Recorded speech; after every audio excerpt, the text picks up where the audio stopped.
아쉽게도 개띠는 아니네요. 설마 쥐띠? 자, 조용히 하고. 아니 자. 완성. 나눠준 프린트 중에 요거 먼저 개념 간단하게 설명하고 문제 한번 풀어볼게요. 그래서 앞에 보면 뭐 모집단과 표본 읽어보시고요. 그다음 한 페이지 넘겨서 뒷 페이지에 표본 추출의 원리, 이게 원래 엄청 중요한 거거든요. 표본 추출의 원리가. 그래서 표본 추출에는 임의 추출이 있고 뭐 어쩌고저쩌고 뭐 이런 추출이 있다. 이게 원래 진짜 보건 추출, 비보건 추출 이게 제일 중요한 얘기인 거긴 한데 고등학교 과정 중에서는 이거를 그렇게 중요하게 생각하지는 않아요. 나중에 혹시 대학교에 가서 통계를 배우게 되면 이 표본 추출을 어떻게 하느냐에 따라 이 표본 조사의 결과를 믿을 수 있느냐 믿을 수 없느냐부터 시작해서 하여튼 이게 굉장히 중요한 얘기기는 한데 일단 고등학교 과정 중에서는 중요하게 생각하지는 않고 그래서 임의 추출에는 종류가 두 가지가 있거든요. 거기 네모 박스 안에 밑에 쭉 내려서 양가로 2번을 보면 표본을 추출하는 방법에 보건 추출과 비보건 추출이 있다 이렇게 돼 있죠. 그래서 보건 추출은 한 번 뽑은 표본을 다시 집어넣고 뽑는 걸 보건 추출이라고 하고 비보건 추출은 한 번 추출된 자료를 빼고 그 이외의 자료 중에서 또 추출하는 걸 비보건 추출이라고 해요. 근데 밑에 참고해 보면 특별한 언급이 없는 경우의 표본은 임의 추출을 얻은 표본인데 그 임의 추출은 보건 추출을 임의 추출이라고 그러니까 일단 고등학교 과정 중에서 보건 추출만 생각한다. 뭐 이 정도 알고 계시면 되겠고요. 중요하진 않아요.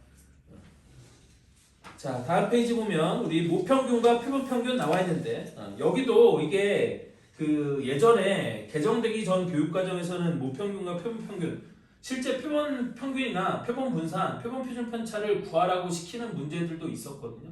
어려운 문제에서 표본 평균 분산 표준 편차를 구하라는 문제들이 있었는데 현재는 나오지 않아요.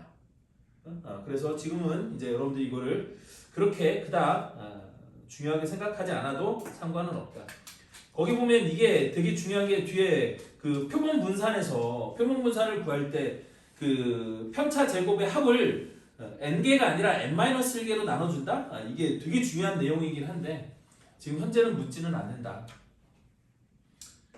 그래서 맨 끝에 보면은 주의라고 돼 있고 모분산은 편차의 제곱의 합을 자료의 개수로 나누어서 구하지만 크기가 n인 표본 분산에서는 모분산과의 차이를 줄이기 위해서 표본의 크기인 n보다 1이 작은 n-1로 나누어서 구한다. 이게 중요한 내용이긴 한데 그냥 몰라도 크게 문제는 없다.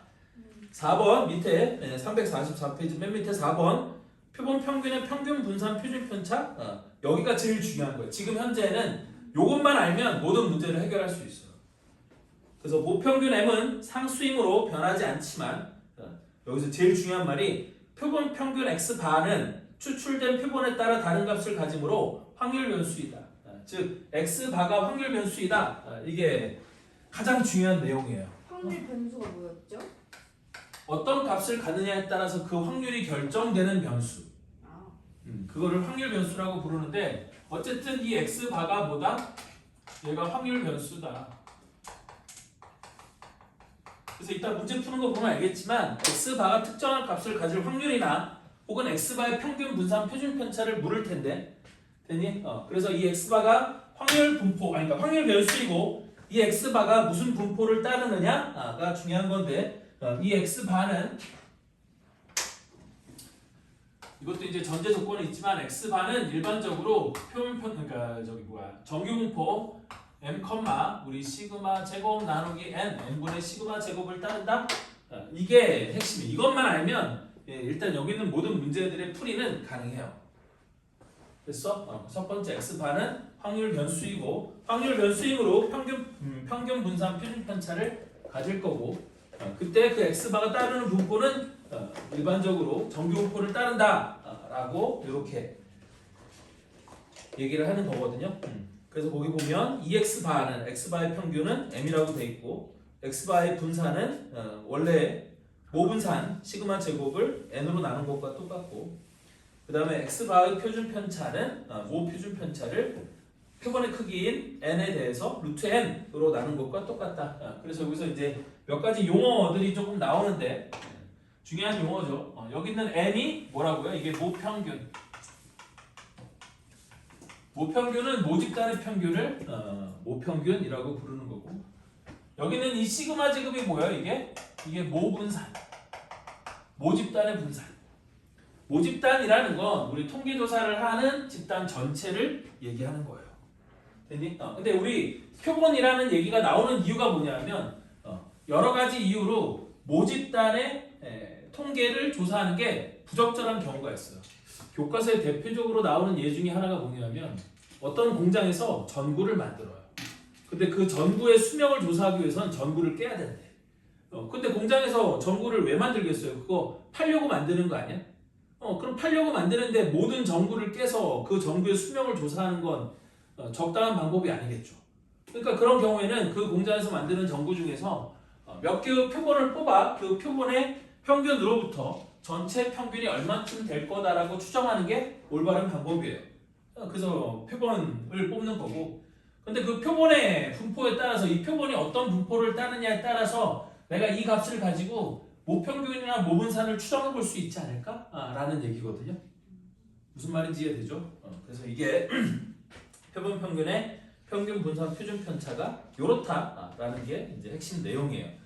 그리고 그 뒤에 이제 문제들을 보면 다 이걸 갖고 이제 문제를 푸는 거거든요. 그래서 그거를 보시면 되고, 일단 어디를 볼 거냐면 이제 347쪽에 보면, 여러분들 쭉 넘겨서 347쪽을 보시면 거기에 표본 평균 x바의 확률 분포라고 되어 있죠. 그래서 모평균이 m이고 모표준 편차가 시그마인 모집단에서 이미 추출한 크기가 n인 표본. 자, 표본의 크기라는 건 뭘 얘기하는 거냐면 몇 개의 표본을 뽑느냐는 거야. 뽑는 표본의 개수를 표본의 크기라고 해요. 그래서 모집단에서 n개의 표본을 뽑는다 이런 얘기야. 그래서 이미 추출한 크기가 n인 표본의 표본 평균 x바에 대하여 동그라미 1번 모집단이 정규 분포를 따르면, 모집단의 분포가 정규 분포이면 당연하게도 표본 평균의 분포도 정규 분포를 따른다. 이런 분포를 따른다 라고 돼 있죠. 근데 이제 2번이 제일 중요한 건데, 모집단의 분포가 정규 분포가 아닐 때도, 즉 모집단의 분포가 어떤 분포인지 모를 때에도 표본의 크기 n이 충분히 크면 x바 표본 평균의 분포는 정규 분포를 따른다는 사실이 알려져 있다. 우리 고등학교 수학에서는 뭔가가 알려져 있다라는 말은 궁금해하지 말라는 뜻이에요. 그냥 이거니까 무조건 이렇게 하면 된다라는 거예요. 알겠죠? 그래서 거기 보면 조그마한 글씨로 표본의 크기 n이 30 이상이면 충분히 큰 것으로 본다 이렇게 돼 있는데 아니에요. 5나 10 이거보다 작은 숫자여도 충분히 크다고 보고 생각하고 문제를 풀어야 합니다. 그다음 동그라미 3번 표본 평균 x가 정규분포를 따를 때 그럼 x바가 정규분포를 따르면 모든 정규분포는 표준화가 가능하죠. 그래서 그 그러니까 정규분포를 따르는 표본 평균 x바를 표준화해서 이렇게 고칠 수 있다. 그러면 확률 변수 z는 표준 정규분포를 따른다. 그리고 표준 정규분포를 따르는 확률 변수의 확률값들은 우리 정규분포표를 이용해서 구할 수 있다. 이런 얘기예요. 자, 한 페이지 넘겨보시면 348페이지에 마찬가지로 여기 나와 있는 거는 뭐냐면 표본 평균 x바의 평균과 분산이 왜 모평, 그러니까 평균은 왜 모평균과 똑같고 그 다음에 분산은 모분산을 n으로 나눈 것과 똑같다라는 것에 대한 증명 같은 거예요. 엄밀한 증명은 아니고 거기 증명이라고 되어 있긴 하죠. 그래서 증명이 이렇게 쭉 나와 있는데 그냥 이 증명은 재미삼아 읽어보시면 돼요. 이거를 알 필요는 없다. 다음 페이지에 표본 평균 x바의 정규분포 349쪽. 그래서 표본 평균 x바의 정규분포는 우리 뭐라고 되어 있냐면 거기 보면 모집단의 분포가 위에는 무슨 네모박스처럼 생겼고 두 번째는 무슨 리본처럼 생겼고 세 번째는 유리함수처럼 생긴 뭐 이런 놈도 있고 마지막에는 정규분포처럼 생긴 이런 놈도 있잖아요. 근데 분포가 상관없이, 그러니까 이 페이지에서 무슨 얘기를 하고 싶은 거냐면 표본의 크기 n이 충분히 커지면 우리 뭐가 실제 그 표본 평균의 분포가 정규 분포를 따른다라는 거를 설명하려고 거기다가 막 그래프를 여러 개를 그려놓은 거예요. 됐죠? 그래서 어쨌든 간에 표본의 크기 n이 충분히 크면 모집단의 분포와 상관없이 표본 평균 x반은 정규분포를 따른다는 사실이 알려져 있다.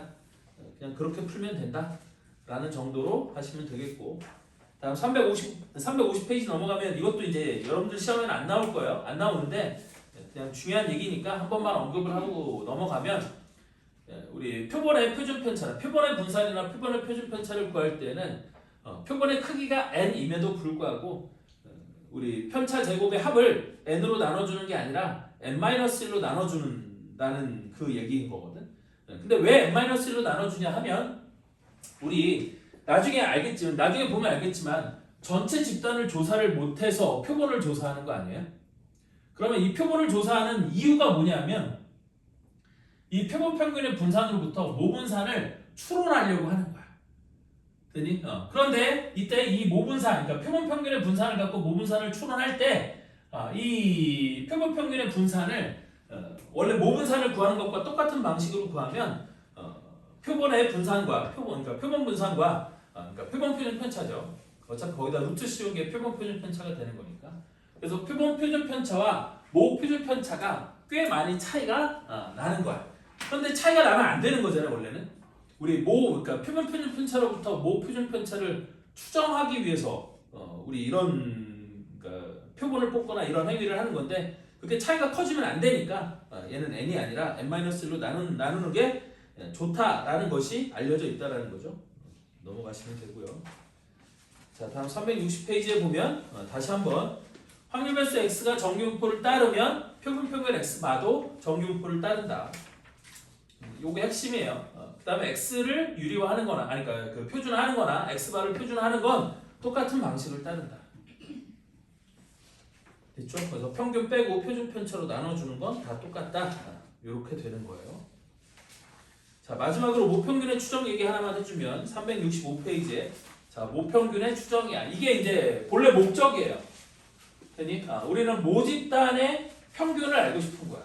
그럼 모집단의 평균을 알기 위해서는 모집단 전체를 조사하는 게 가장 직관적인 방법이 되겠지만, 모집단 전체를 조사하는 게 어떠한 이유로 적절치 않은 경우에는 표본을 뽑아서 조사한 결과로부터 모집단은 어느 정도 평균이 대충 이 정도 범위 안에 들어오지 않겠느냐라고 추정을 할 수 있다.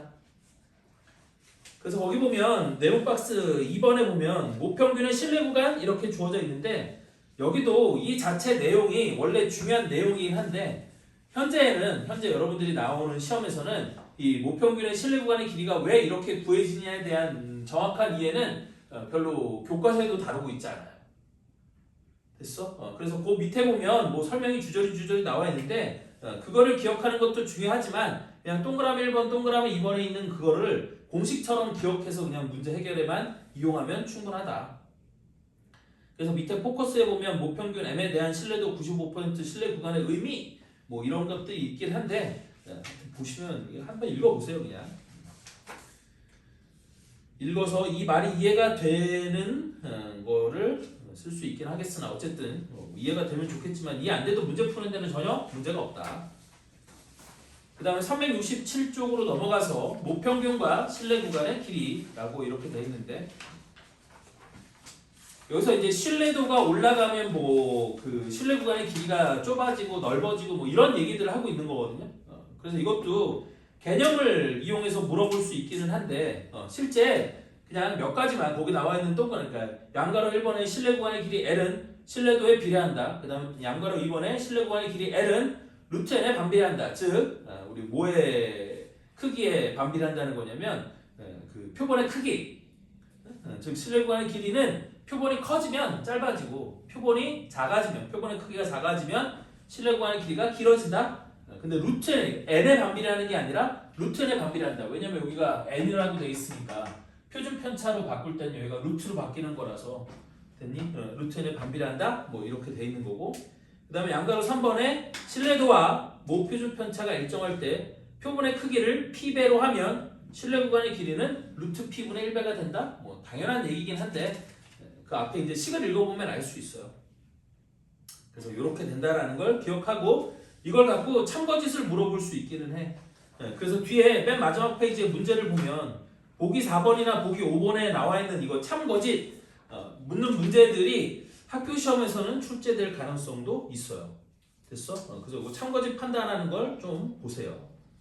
알겠니? 이 말이 맞는 말인지 틀린 말인지 구분할 수 있어야 된다는 얘기야. 자, 어쨌든 그거는 한번 읽어보시길 바라고, 자, 우리 신호등 학습지 문제 한번 풀어보도록 합시다. 1번 어느 모집단의 확률 변수 x의 확률 분포를 표로 나타내면 아래와 같다. 이건 모집단의 분포예요. 그래서 모집단의 분포가 어떻게 주어져 있냐면 이렇게 주어져 있어. 확률 변수 x가 이렇게 있고 확률 p의 값이, 일단 모집단은 x가 1 또는 2 또는 3 또는 4, 4개의 값만 나올 수 있고, 이 중에 1이 나올 확률이 8분의 1, 2가 나올 확률이 4분의 1, 3이 나올 확률이 8분의 3, 4가 나올 확률이 4분의 1, 합계는 1, 요게 모집단의 분포래요. 이때 크기가 2인 표본을 이미 추출한대요. 여기서 크기가 2인 표본을 이미 추출한대? 그럼 이 모집단에서 표본을 몇 개를 뽑겠다는 얘기예요? 2개를 뽑겠다는 얘기야.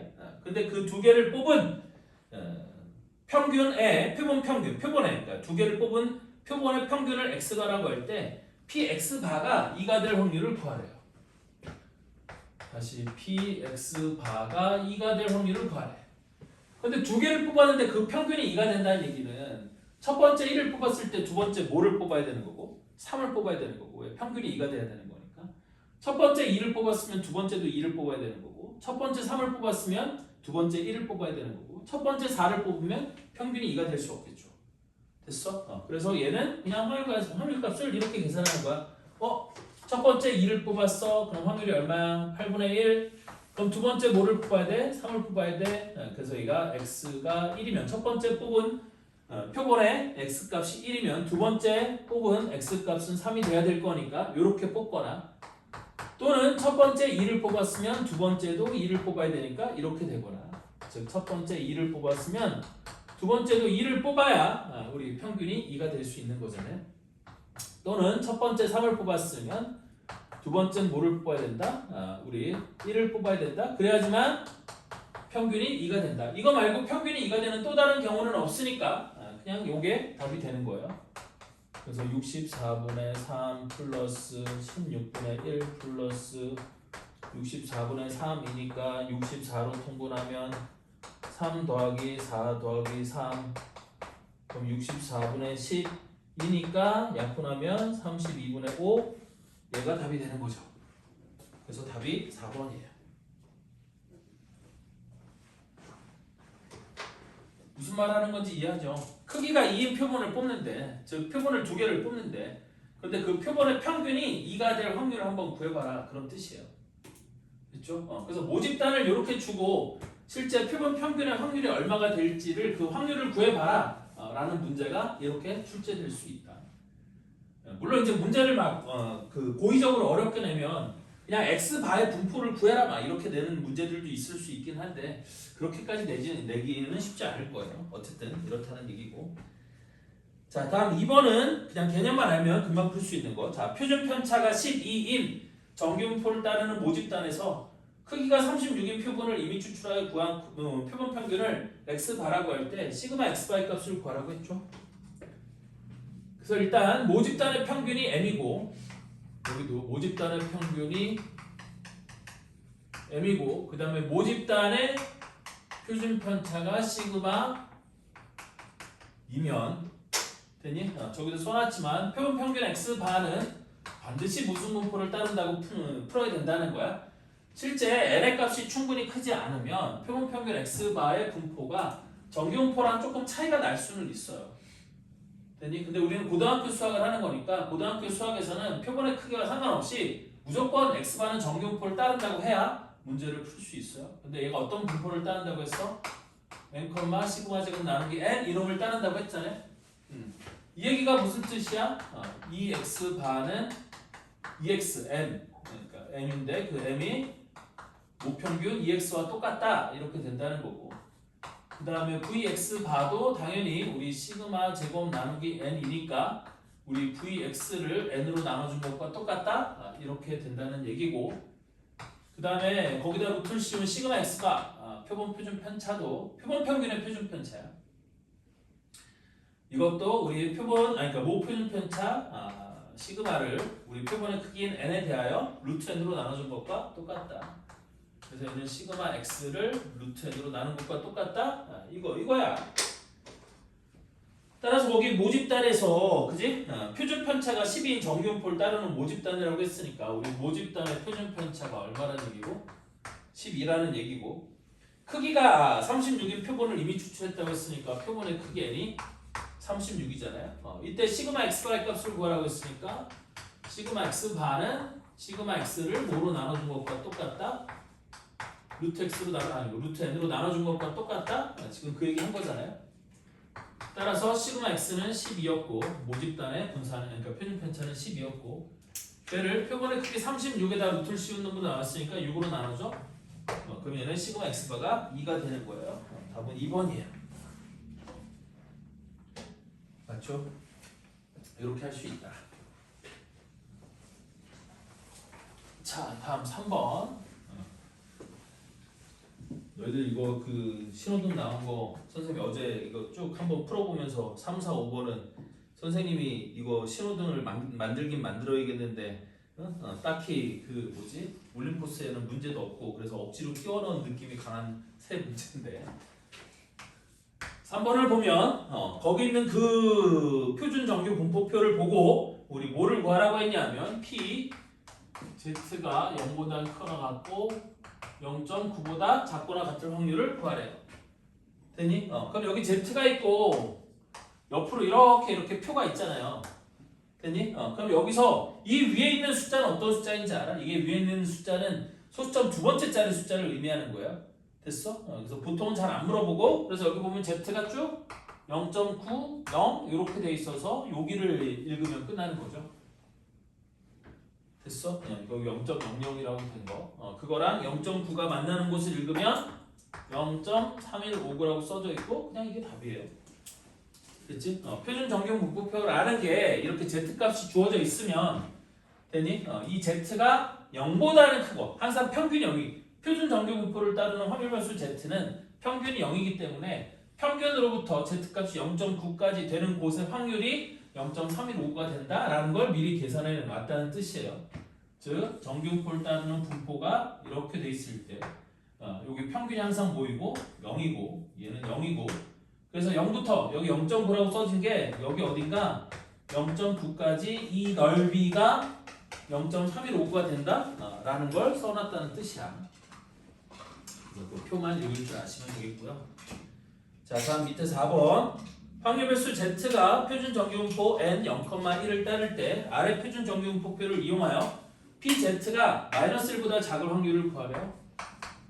그래서 PZ가 -1보다 작을 확률을 구하라는 건 다시 한 번 더 그림을 그려보면 우리 정규분포 따르는 정규분포 곡선이 이렇게 생겼다고 하고 얘가 표준 정규분포 곡선이라고 할 때 항상 평균은 얼마가 되는 거라고 했어?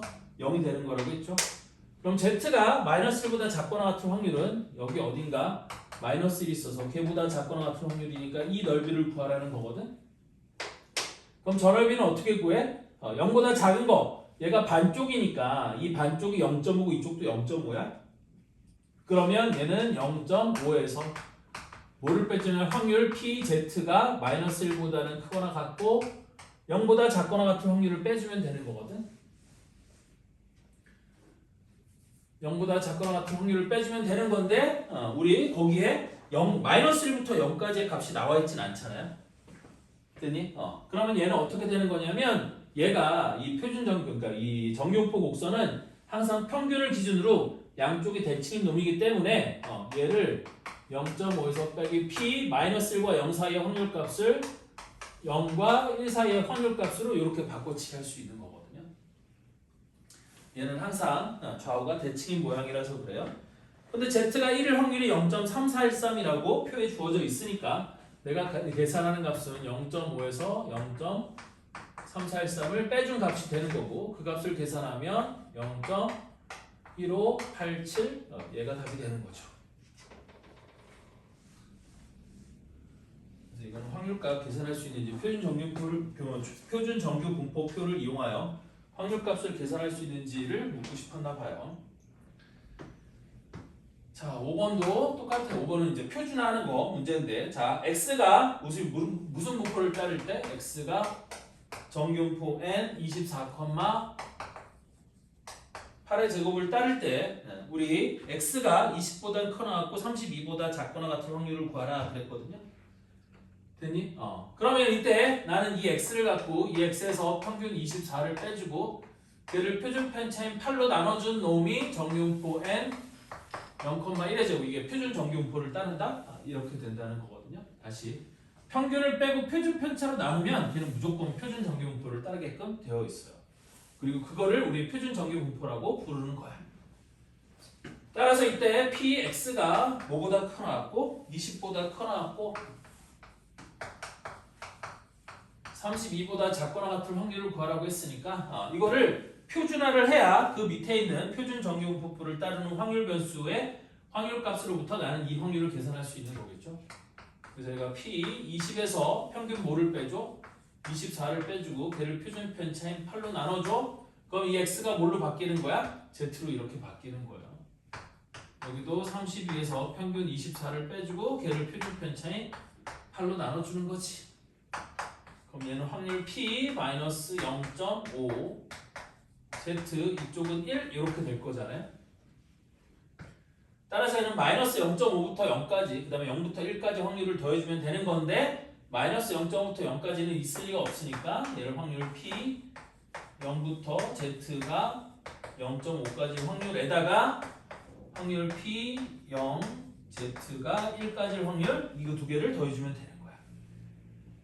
그래서 얘도 왜 이렇게 되느냐고 물어보면 이것도 정규분포 곡선을 이렇게 그려놓고 가운데가 0인데 마이너스 0.5부터 1까지니까 여기 어딘가 마이너스 0.5부터 여기 어딘가 1까지 요 확률값을 계산하라는 거거든. 그래서 여기 빗금친 부분의 넓이가 우리 뭐랑 똑같은 거고 확률 PZ가 0보다는 크나고 0.5보다는 작거나 같다가 요 확률이 되는 거고 좌우 대칭이라서 이렇게 구하는 거라고 했어요. 그 다음에 여기도 오른쪽에 빗금친 이 부분의 넓이는 당연히 확률 PZ가 0보다는 크나고 1보다 작거나 같은 확률이 되는 거니까 우리 이 확률 값을 저렇게 계산한다는 얘기야. 그때 문제에 0부터 0.5까지가 0.192로 그 다음에 0부터 1까지가 0.3413이라고 주어졌으니까 당연히 얘가 0.1925 플러스 0.3413 이렇게 된다는 얘기고 그래서 두 개를 더하면 0.5328 얘가 답이 되는 거예요.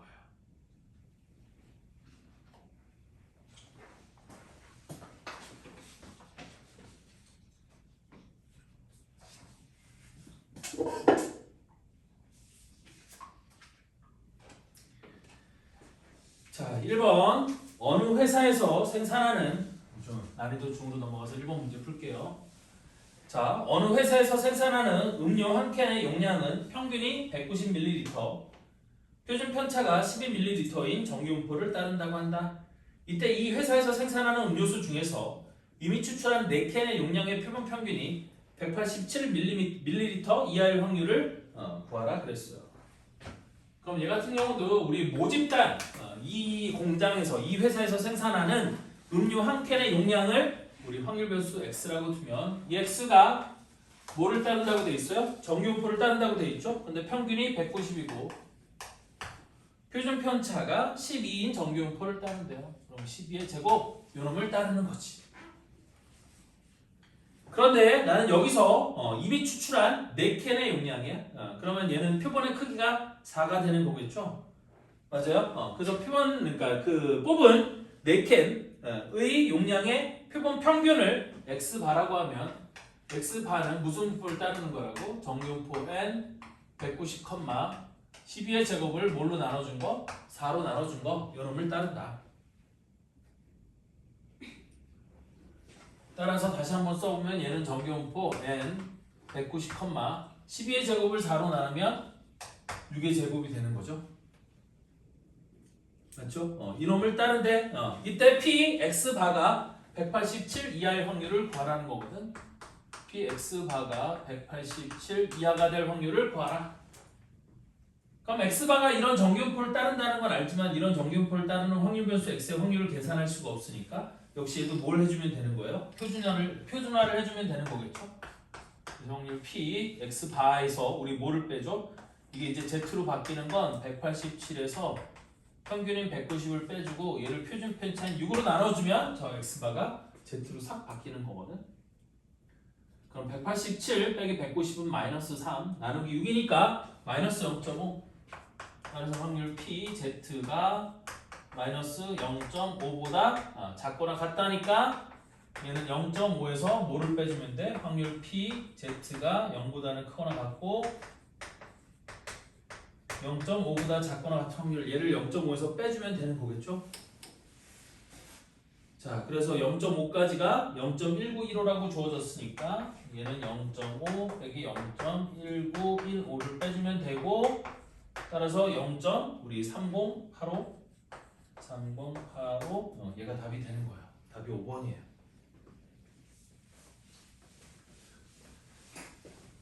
그래서 이제 고등학교 과정 중에서의 통계적 추정, 원래 통계적 추정이 쉬운 내용은 아니지만 고등학교 과정에서는 그냥 이거야. 항상 우리 모집단의 확률 변수 x가 무슨 분포를 따를 때, 근데 이 x가 꼭 정규분포를 따르지 않더라도 표본 평균은 정규분포를 따른다는 것이 알려져 있으니까 이 모집단의 분포가 뭐든 상관없어요. 그냥 모집단의 평균이 m이고 모집단의 표준 편차가 시그마 이면 x반은 무슨 분포를 따른다? 정규분포 n, 우리 n, 시그마 제곱 나누기 n을 따른다? 이것만 가지고 다 문제를 해결할 수 있다. 근데 원래 이렇게 된다고 한다는 얘기는 이 n의 값이 충분히 크다라는 말이 원래 전제가 되어야 되는 거야. n의 값이 충분히 크면 모집단의 분포와 상관없이 표본 평균은 정규분포를 따른다. 이게 원래 맞는 내용인 건데 그럼 n이 얼마가 돼야지만 충분히 크냐라고 물을 수 있잖아요. 근데 고등학교 과정의 문제를 풀 때는 직접 x바의 분포를 구하라는 문제를 제외한 나머지 x바의 우리 확률을 묻는 거의 모든 문제들이 다 그냥 얘가 정규분포를 따른다고 생각하고 풀면 된다. 됐죠? 고민 없이 그냥 이렇게 하는 거다. 그럼 2번도 똑같아요. 자, 봅시다. 정규분포 n, 시그마 제곱을 따르는 확률 변수 x 모집단이죠. 의 모집단에서 크기가 36인 표본을 이미 추출하여 구한 표본 평균을 x바라고 하자. 그럼 얘들 일단 써놓고 보면 모집단의 확률 변수 x가 정규분포 n, 평균이 얼마이고 평균은 m이고 시그마 제곱 그냥 m, 시그마 제곱을 따르는 모집단에서 크기가 36인 표본을 이미 추출했대요.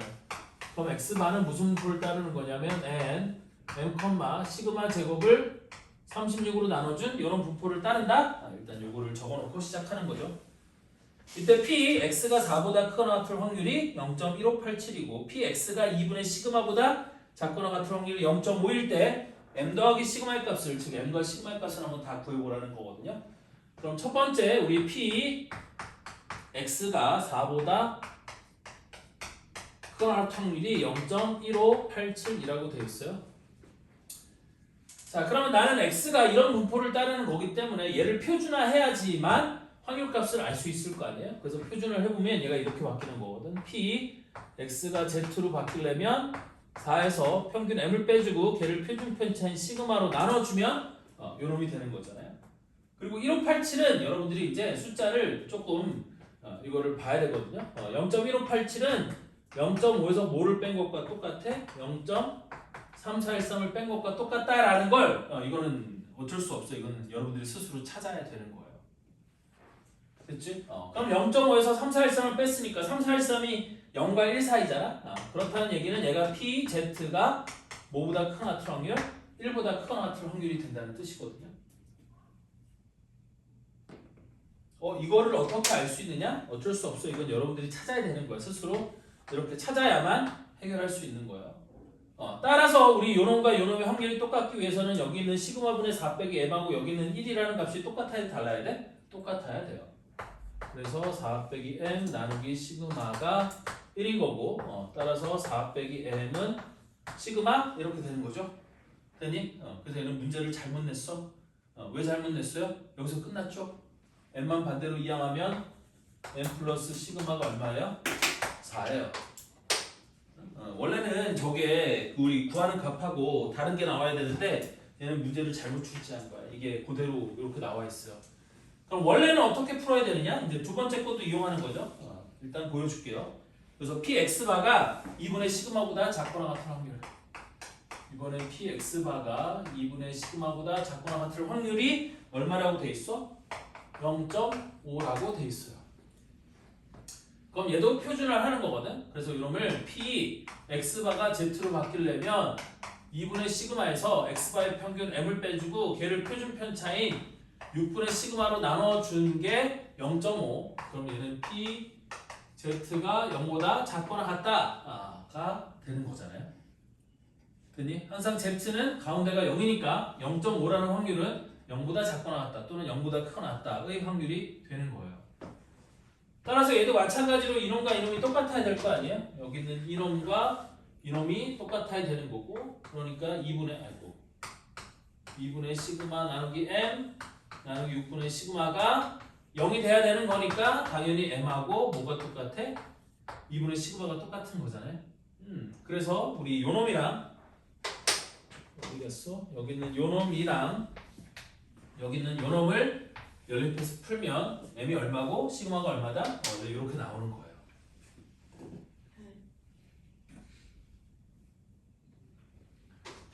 그래서 이걸 여기다가 대입을 해보면 4 마이너스 m 대신에 2분의 시그마 넘어가면 2분의 3 시그마가 4가 되는 거니까 우리 시그마 값은 얼마가 돼요? 3분의 8 이렇게 되는 거겠지? 그리고 그걸 2로 나눠준 게 n값이니까 n값은 3분의 4 따라서 시그마 플러스 n값은 3분의 12인 거니까 답은 4가 된다? 근데 그거 몰라도 그냥 여기서도 n 플러스 시그마의 값이 4라는 걸 알 수 있어서 잘못 출제된 문제라고 한 거예요. 자, 다음 3번. 이건 이제 그 모평균의 추정에 관한 얘기인 건데, 어느 전기차 충전소에서 전기차 한 대를 80%까지 충전하는 데 걸리는 시간은 평균이 m, 표준 편차가 16분인 정균표를 따른다고 한다.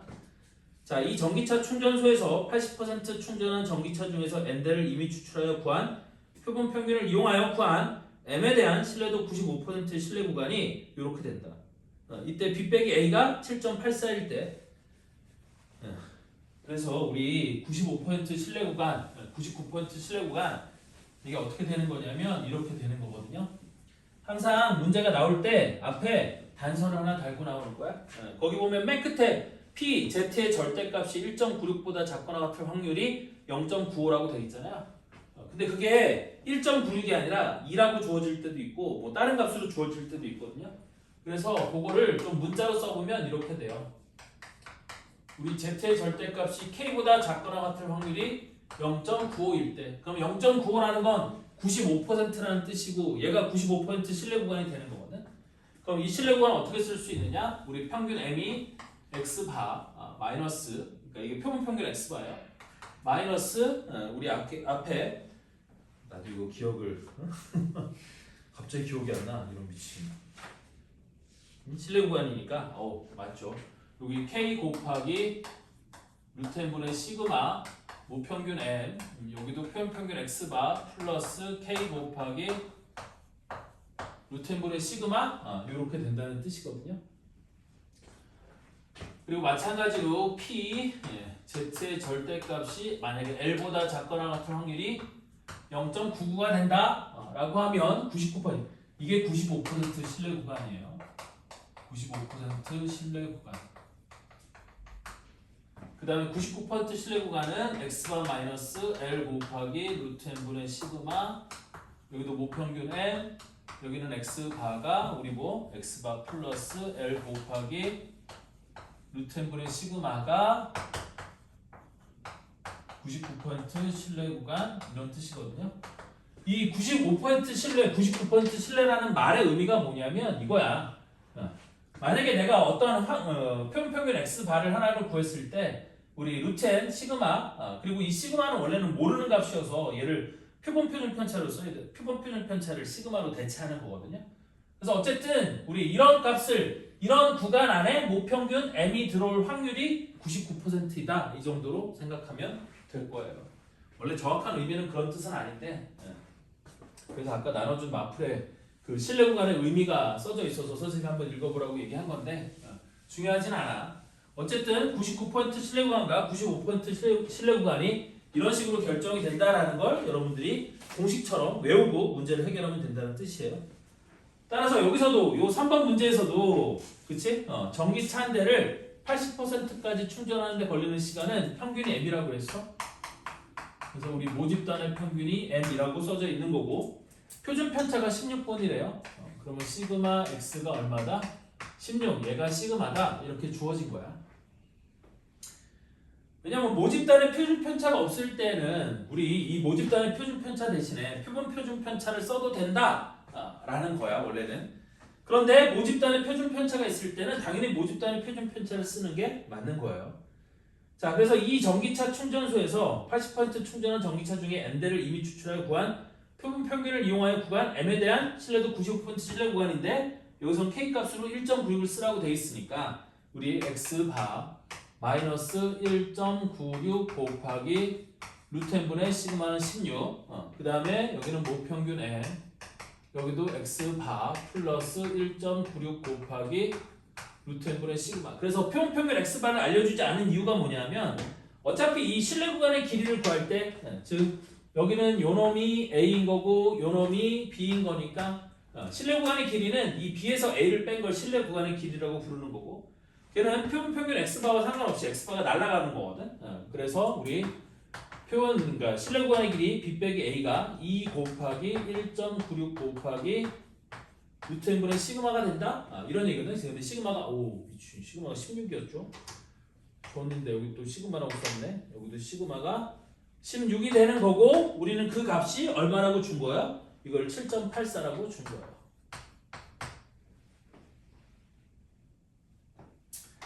따라서 이렇게 애매한 숫자가 준 게 뭐냐면 이게 1.96을 몇 번 곱하면 7.84가 된다 그런 얘기거든. 얼마 곱하면 될 것 같아요? 4 맞아요. 그래서 얘랑 약분하면 4. 그럼 얘랑 약분하면 4.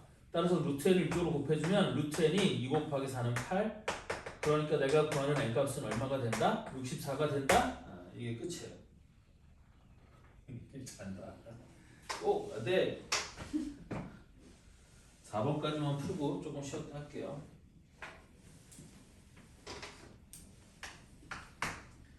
4번은 모평균이 n, 모표준 편차가 시그마인 정규분포를 따르는 모집단에서 크기가 n인 표본을 이미 추출하여 스몰 n값이 100이래요. 이미 추출하여 구한 표본 평균이 14.36일 때 이 표본을 이용하여 구한 모평균 m에 대한 신뢰도 95% 신뢰 구간을 구해보라는 뜻이거든요. 자, 그래서 95%에 대한 K값으로는 1.96, Z값으로는 1.96을 쓰라고 되어 있으니까 내가 신뢰 구간을 써보면 이렇게 된다는 얘기거든. 우리 표본 평균이 14.36이었으니까 걔 마이너스 우리 K 1.96 곱하기 루트 N 루트 100분의 시그마는 모표준 편차라고 되어 있으니까 그냥 시그마. 그 다음에 여기는 M 이렇게 되어 있는 거고 이쪽은 14.9, 14.36이었어. 14.36 플러스 1.96 곱하기 루트 100분의 시그마인데 우리 이쪽이 A라고 주어져 있는 거고 요놈이 A라고 주어져 있는 거고 요놈은 숫자가 주어져 있죠. 뭐라고 주어져 있어요? 15.34라고 이렇게 주어져 있는 거야. 이때 A 더하기 시그마의 값을 구하라고 했으니까 단순히 연립방정식 풀면 되는 거겠죠. 먼저 이쪽을 풀어볼까요? 자, 그러면 루트 100은 10이니까 쟤를 10으로 나눠주면 여기가 1.96 곱하기 10분의 시그마가 우리 14.36에서 15.34에서 14.36을 빼면 되는 거잖아요. 그럼 15.34에서 14.36을 빼면 되는 거니까 얘가 0.98인가요? 아니 잠깐만 맞죠? 0.98 이렇게 되는 거고 그러면 1.96이랑 0.98이랑 약분이 될 거니까 얘가 2 그럼 얘랑 약분하면 5 따라서 나는 시그마의 값이 5라는 걸 여기서 알 수 있을 거고요. 그 시그마의 값을 여기다가 집어넣으면 A 값은 얼마가 될 거냐? 14.36 마이너스 1.96 곱하기 루트 빼기 10분의 시그마는 5 이렇게. 그럼 1.96 곱하기 2분의 1이니까 0.98. 그럼 14.36에서 0.98을 더해주면 얘는 4. 1이 올라가면 3, 1, 5, 15.34 이렇게 된다는 거죠. 예? 아 빼는 거잖아. 더하는 게 아니라 이런 미친 빼는 거예요. 미안해. 그러면 여기가 2, 10에서 8 빼면 2하고 6하고 8 여기는 3 그럼 10에서 9 빼면 1하고 2하고 3, 14.38 이렇게 되는 거겠지? 요게 A가 되는 거야. 이때 우리 뭐의 값을 구하라고 했으니까 A 더하기 시그마의 값을 구하라고 했으니까 여기다 5를 더해 그럼 18.38 답은 1번 이렇게 되는 거겠죠.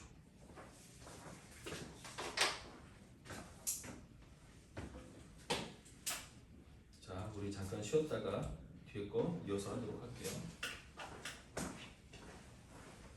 방금 안 걸래? 잠깐만.